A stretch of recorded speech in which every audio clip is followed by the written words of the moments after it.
ইমাম মাহাদি ও ঈসা নবী মুসলমান হওয়ার কাজ নিয়ে এসেছে। এই পেজের সমস্ত ভিডিও তা প্রমাণ হয়েছে। প্রথম আলো মত সমস্ত পৃথিবীর সমস্ত দেশে এক মিলে একসাথে 1 মিনিটের ভূমিকম্প হবে। সমস্ত দেশে অনেক ক্ষতিগ্রস্ত হবে, কোটি কোটি মানুষ মারা যাবে। দ্বিতীয় আলো মত পৃথিবীতে অনেক বড় সাপ আসবে। পৃথিবীর সমস্ত দেশের মানুষরা ক্ষতিগ্রস্ত হবে। এই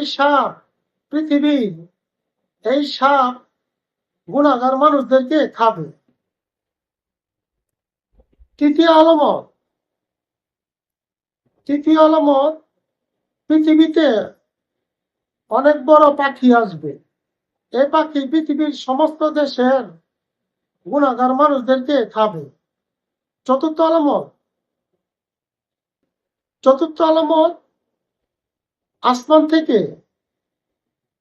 পৃথিবীতে অনেক বড় বড় পাথর পড়বে। পৃথিবীর সমস্ত দেশে এই পাথর পড়বে, সমস্ত গুণাগার মানুষ মারা যাবে। পঞ্চম আলামত পৃথিবীতে অনেক বড় শিলাবৃষ্টি আসবে। এই শিলাবৃষ্টি গুণাগার মানুষদের উপর পড়বে, সমস্ত গুণাগার মানুষ মারা যাবে।